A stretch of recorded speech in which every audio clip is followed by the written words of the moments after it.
The morning mist clung to Pearl Harbor like a silk shroud, masking the death that approached from the northern seas. At 7:55 on the morning of December 7, 1941, Seaman First Class James Ward wiped the sleep from his eyes aboard the USS Arizona, unaware that he was about to witness the end of American innocence. The Sunday morning peace shattered as the first wave of Japanese aircraft screamed across Oahu's skyline. Ward's coffee mug slipped from his fingers, ceramic fragments scattering across the deck as he stared upward in disbelief. The rising sun emblems on the aircraft wings left no doubt about their origin, yet his mind struggled to process the impossible, reality unfolding above him. "This is no drill." The cry echoed across Battleship Row as torpedoes sliced through the harbor's azure waters like silver arrows of destruction. The USS Oklahoma groaned and listed as multiple torpedoes found their mark, her massive hull beginning its death roll. Sailors scrambled across her tilting decks, some diving into the oil-slicked waters below, while others remained trapped in the ship's steel belly. Captain Mervyn Bennion stood on the bridge of the USS West Virginia, his weathered face grim as he watched his fleet come under attack.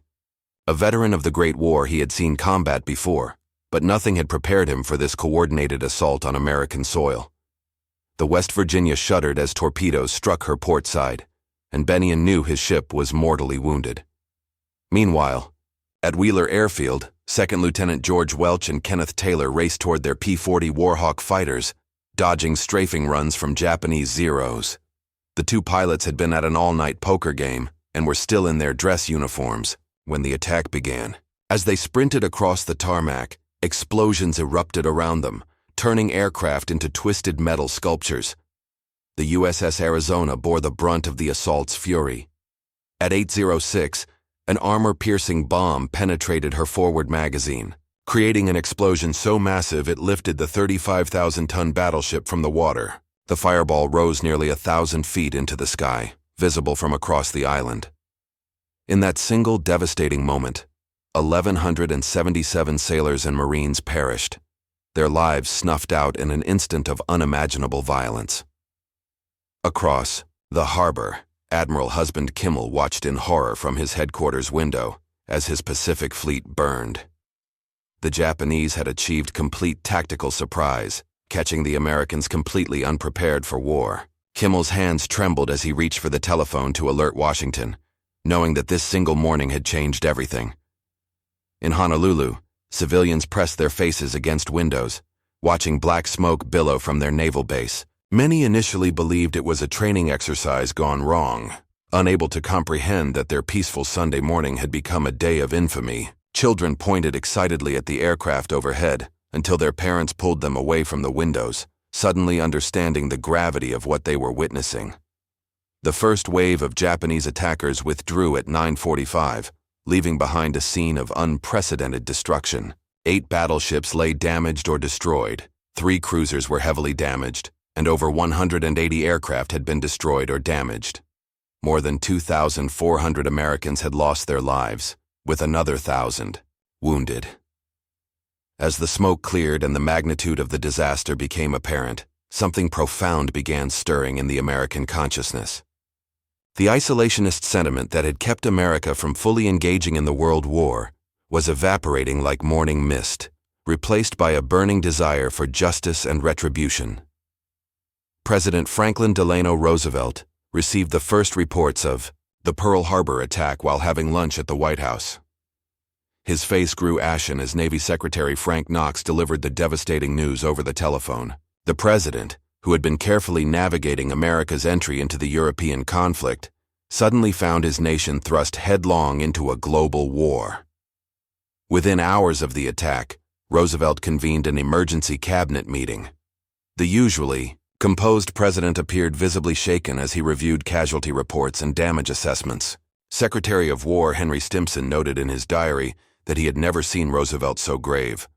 Understanding that the burden of leading America through its greatest crisis since the Civil War now rested squarely on his shoulders. Across the nation, Americans gathered around their radios, hanging on every word of the breaking news reports. In a small diner in Topeka, Kansas, Truck driver Mike Sullivan stopped mid-bite of his apple pie as the radio crackled with reports from Hawaii. The fork fell from his hand as the announcer described the burning battleships and mounting casualties. Around him, other patrons sat in stunned silence, their faces reflecting a mixture of shock, grief, and growing anger. As referenced in contemporary accounts from the Chicago Tribune, the news spread with unprecedented speed across the continental United States. Newspaper offices worked frantically to prepare special editions, their printing presses running continuously to meet the insatiable demand for information. By evening, crowds gathered on street corners in every major city, reading the headlines aloud to those who couldn't get close enough to see.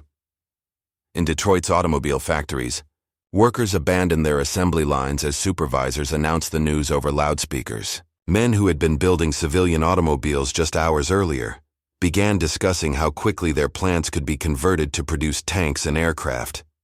The industrial might of America was already beginning to stir, sensing the massive production effort that would be required to wage war on two fronts. Young men across the country made decisions that would alter the course of their lives forever. In a small farmhouse in Iowa, 18-year-old Robert Chen told his parents he was enlisting at dawn. His father, a veteran of the Spanish-American War, simply nodded and shook his son's hand. Similar scenes played out in millions of American homes as sons, fathers, and brothers grappled with their duty to their country. Women, too, began preparing for their roles in the coming conflict. In Hollywood, actress Carole Lombard announced she would sell war bonds instead of making her next picture. Across the nation, women's auxiliary organizations swelled with new volunteers, their members ready to serve on the home front while their men went to war. The Japanese attack had accomplished something that years of political debate could not. It had united the American people with a singular purpose. Regional differences, political divisions, and economic disparities suddenly seemed trivial compared to the threat facing the nation. The sleeping giant that Admiral Yamamoto had feared awakening was beginning to stir. In Washington, military leaders worked through the night, planning America's response to the unprovoked aggression. General George Marshall coordinated with his staff to mobilize the nation's military resources, while Admiral Ernest King began planning the rebuilding of the Pacific Fleet. Both men understood that the road ahead would be long and costly, but they also sensed the determination building across the country. As December 7th drew to a close, America was a fundamentally different nation than it had been that morning. The isolationist sentiment that had dominated American foreign policy for decades had been shattered as completely as the battleships in Pearl Harbor. From that moment forward, there could be no doubt about America's role in the global conflict that would define the 20th century. The corridors of the Capitol building buzzed with unprecedented tension as congressmen and senators hurried to their chambers on December 8, 1941.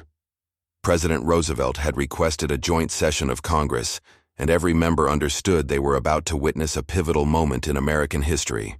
The galleries overflowed with spectators, many of whom had waited hours for the privilege of hearing their president address the nation's greatest crisis. Roosevelt entered the House chamber at 12:30 in the afternoon. His familiar figure, supported by his steel leg braces, though few in attendance were aware of his physical limitations. The president's face bore the weight of the previous day's events, his usually warm demeanor replaced by a stern resolve that commanded immediate attention from the assembled legislators. Eleanor Roosevelt sat in the gallery, her hands folded tightly in her lap as she watched her husband approach the podium. She had seen him struggle with the decision to bring America into the war, knowing the tremendous responsibility that rested on his shoulders. Now, as he prepared to address the nation, she could see the determination that had crystallized overnight. Yesterday, December 7th, 1941, a date which will live in infamy, Roosevelt began, his voice carrying clearly through the hushed chamber. The opening words would become immortalized in American memory, but in that moment, they represented the president's solemn acknowledgement of how profoundly the nation had been changed by the events at Pearl Harbor. Roosevelt continued his address, methodically detailing the scope of Japanese aggression across the Pacific. He spoke of simultaneous attacks on Malaya, Hong Kong, Guam, the Philippines, Wake Island, and Midway Island. The president painted a picture of coordinated aggression, That left no doubt about Japanese intentions to dominate the entire Pacific region. In the gallery, Supreme Court Justice Owen Roberts leaned forward, understanding that he was witnessing a constitutional moment of the highest order. The separation of powers that defined American democracy was about to be tested as the executive branch sought legislative authorization for the most consequential decision in the nation's history. As documented in contemporary congressional records, the president's 18-minute speech was interrupted by applause 34 times. Each interruption demonstrated the growing unity between the executive and legislative branches, as well as the overwhelming support for decisive action against Japanese aggression. The partisan divisions that had characterized debates over American involvement in the European War seemed to evaporate in the face of direct attack on American territory. Roosevelt's voice grew stronger as he approached his conclusion.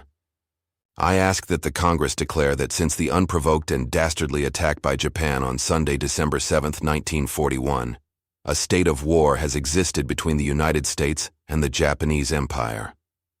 The chamber erupted in sustained applause as congressmen and senators rose to their feet, their faces reflecting the gravity of the moment. The formal vote came swiftly. In the House of Representatives, the war resolution passed by a margin of 388 to 1. With Representative Jeanette Rankin of Montana casting the sole dissenting vote.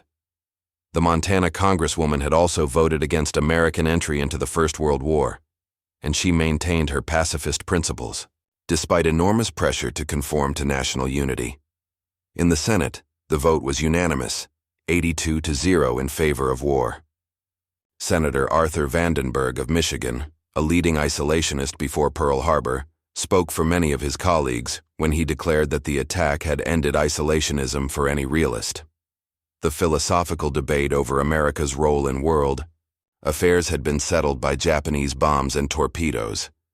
As news of the congressional vote spread across the nation, Americans gathered in public spaces to celebrate their government's decisive response. In Times Square, thousands of people cheered as the news flashed across the electronic bulletin board. Similar scenes played out in cities and towns across the country as Americans demonstrated their support for their leaders' actions. That evening, Roosevelt signed the war declaration in the Oval Office, his pen strokes formally committing the United States to a global conflict that would reshape the world order. The president understood that he had just committed his nation to a struggle that would test every aspect of American society, from its industrial capacity to its moral resolve. The transformation was complete. America had awakened from its isolationist slumber and embraced its destiny as a global superpower. The attack on Pearl Harbor had provided the catalyst, but it was the American people's response that would determine the outcome of the greatest conflict in human history. The transformation of American society began almost immediately after Roosevelt's declaration of war. Across the continent, the machinery of democracy shifted into wartime mode with a speed and efficiency that amazed both allies and enemies. The attack on Pearl Harbor had not only awakened American military might, but had also unleashed the full, productive capacity of the world's most industrialized nation. In Detroit, Henry Ford stood in his River Rouge plant, watching as workers dismantled the assembly line that had been producing civilian automobiles just 24 hours earlier. The automotive pioneer understood that his factories would soon be manufacturing the tools of war rather than transportation. Ford's conversion to military production would become a model for industries across the nation, demonstrating how quickly American manufacturing could adapt to wartime needs. William Knudsen, former president of General Motors and now director of the Office of Production Management, coordinated the massive industrial conversion.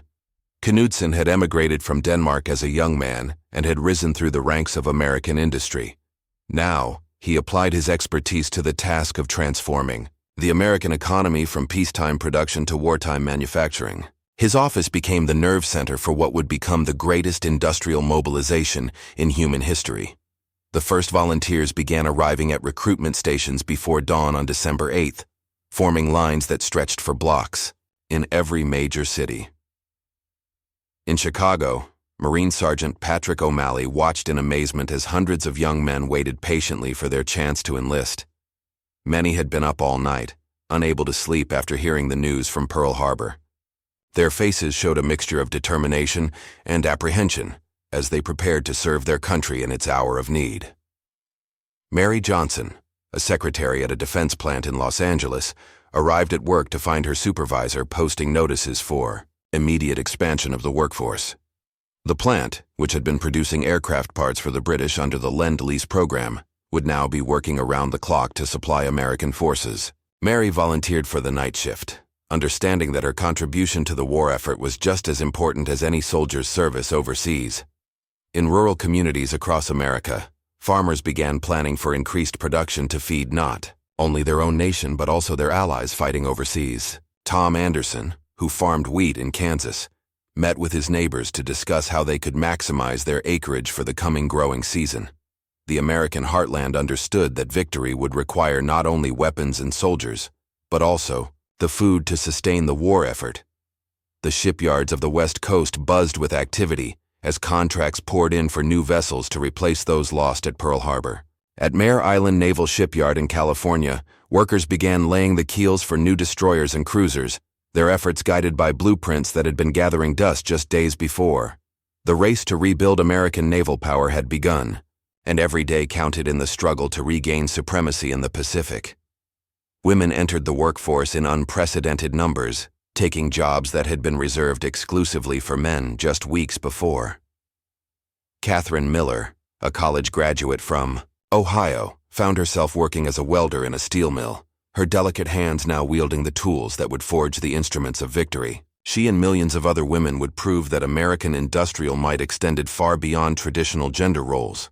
As noted in contemporary Department of Labor statistics, unemployment, which had plagued the nation throughout the Great Depression, virtually disappeared overnight.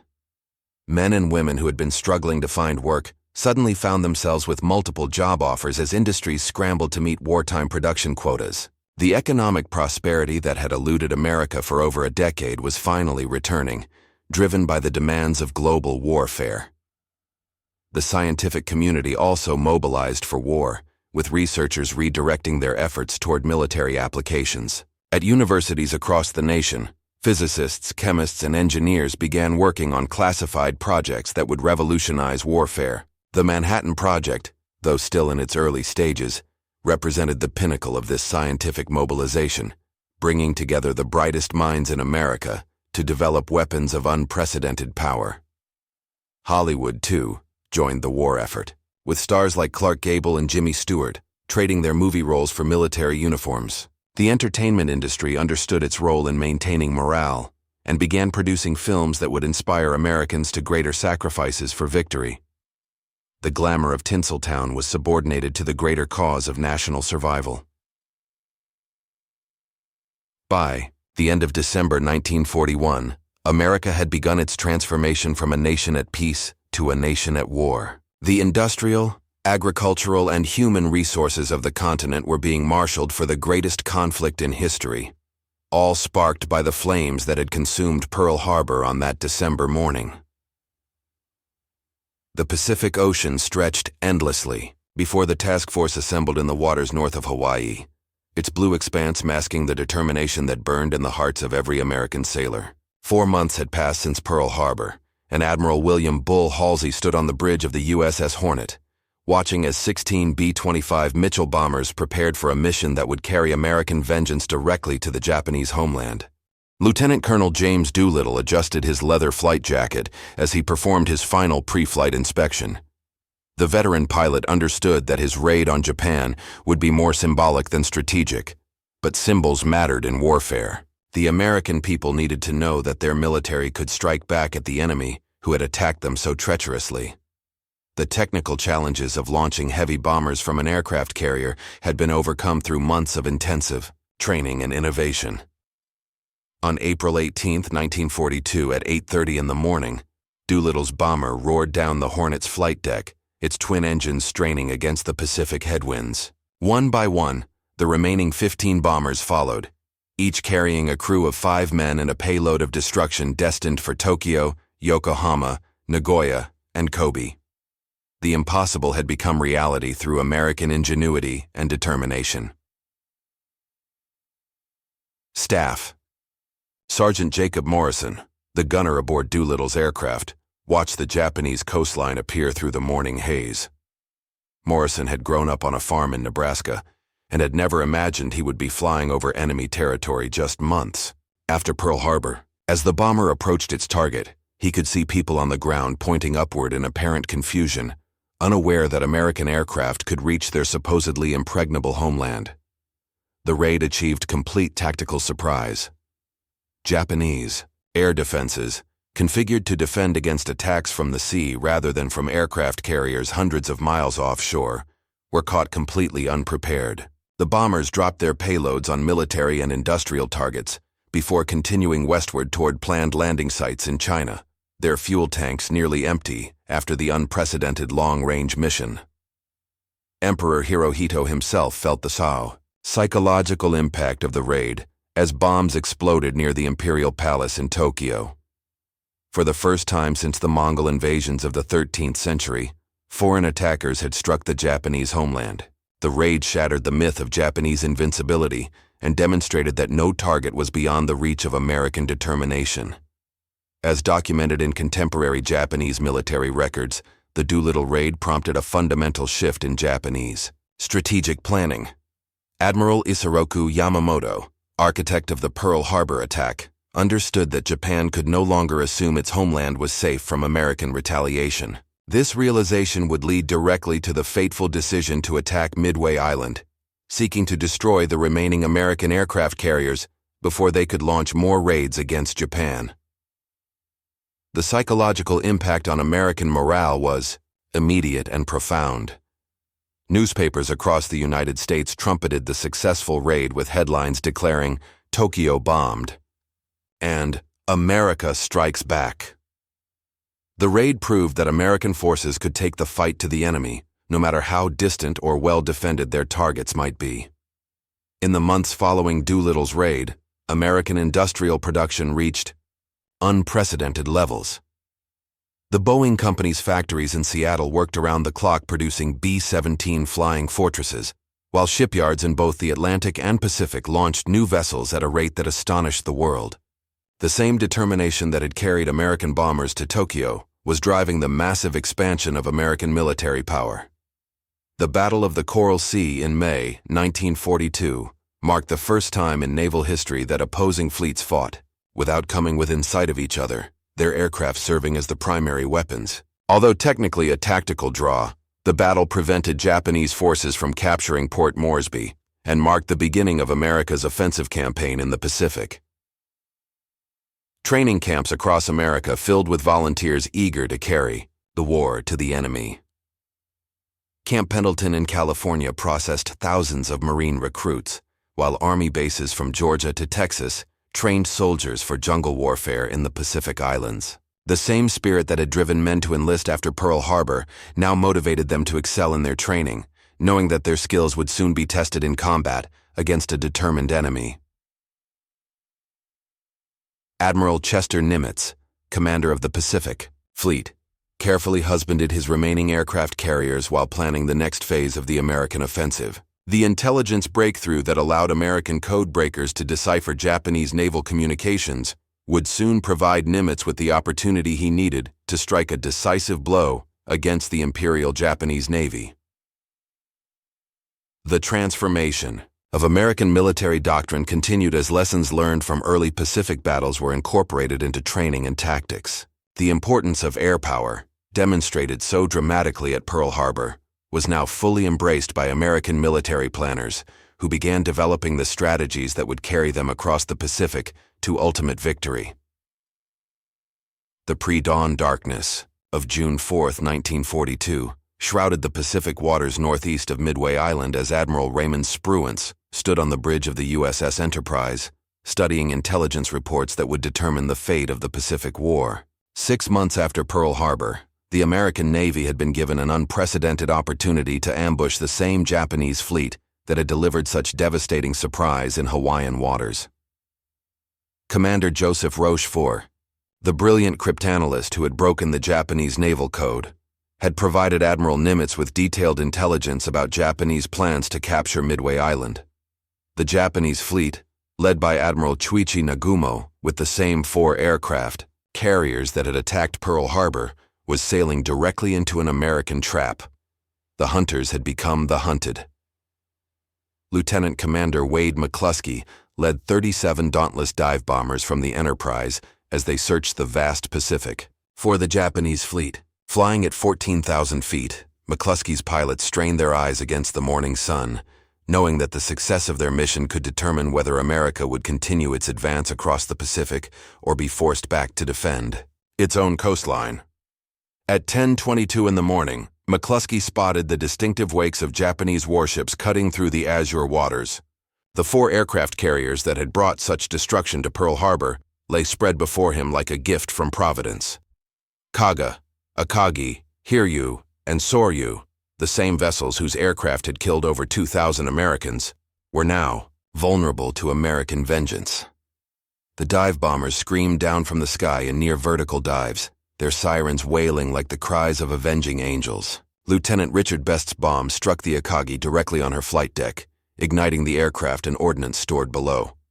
Within minutes, the flagship of the Pearl Harbor attack force was consumed by the same type of fires that had destroyed American battleships 6 months earlier. Simultaneously, bombers from the USS Yorktown attacked the Soryu, their 1,000-pound bombs tearing through her wooden flight deck and detonating in her hangar spaces. The carrier that had launched the second wave against Pearl Harbor was now writhing in her death agony, her hull torn open by internal explosions. The circle of vengeance was closing with mathematical precision. Ensign George Gay, the sole survivor of Torpedo Squadron 8, floated in the Pacific waters amid the debris of his squadron's valiant but futile attack on the Japanese carriers. From his life raft, Gay watched as American dive bombers achieved in minutes what his torpedo bombers had died trying to accomplish. The sacrifice of his comrades had not been in vain. Their attacks had drawn Japanese fighters down to sea level, leaving the carriers defenseless against the high-altitude dive bombers. Admiral Nagumo, who had commanded the Pearl Harbor attack force with such devastating effectiveness, now watched helplessly as 3 of his 4 aircraft carriers burned out of control. The same tactical brilliance that had surprised the Americans in Hawaiian waters had been turned against him by superior American intelligence and the determination of pilots seeking to avenge their fallen comrades. As referenced in post-war interrogations of Japanese naval officers, the loss of 4 aircraft carriers and their experienced air crews at Midway represented a catastrophic blow from which the Imperial Japanese Navy never recovered. The same industrial capacity that had enabled Japan to build a powerful fleet was insufficient to replace the trained pilots and experienced maintenance crews lost in the battle. The USS Yorktown, damaged earlier in the Battle of the Coral Sea and hastily repaired at Pearl Harbor, fought valiantly despite taking multiple bomb and torpedo hits. Her crew's damage control efforts kept her afloat for days, demonstrating the superior training and equipment that American shipyards and naval schools had produced in response to the Pearl Harbor attack. By evening on June 4th, the balance of power in the Pacific had shifted decisively. The Japanese advance across the Pacific had been halted, and American forces would soon begin their island-hopping campaign toward the Japanese homeland. The same determination that had driven the Doolittle Raiders to Tokyo now fueled the plans for invasions of Guadalcanal, the Gilbert Islands, and eventually Japan itself. Captain Richard Fleming, flying his damaged Dauntless bomber, pressed home. His attack on the Japanese heavy cruiser Mikuma, despite anti-aircraft fire that had already mortally wounded his aircraft. Fleming's sacrifice typified the spirit that had transformed American forces from the surprise defenders of Pearl Harbor into the aggressive attackers who had achieved victory at Midway. The Pacific Ocean, which had carried Japanese attack planes to their surprise assault on Pearl Harbor, now became the highway for American advance toward ultimate victory. The same waters that had been stained with the oil of burning American battleships would soon witness the destruction of the Japanese Empire's ability to wage war. The sleeping giant that Admiral Yamamoto had feared awakening had not only opened its eyes but had learned to strike with devastating precision.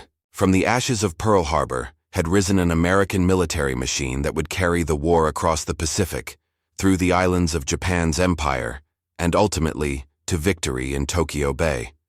The nation that had been ignited by tragedy had forged itself into an instrument of justice, proving that democracy, when aroused to action, possessed a strength that no totalitarian regime could match.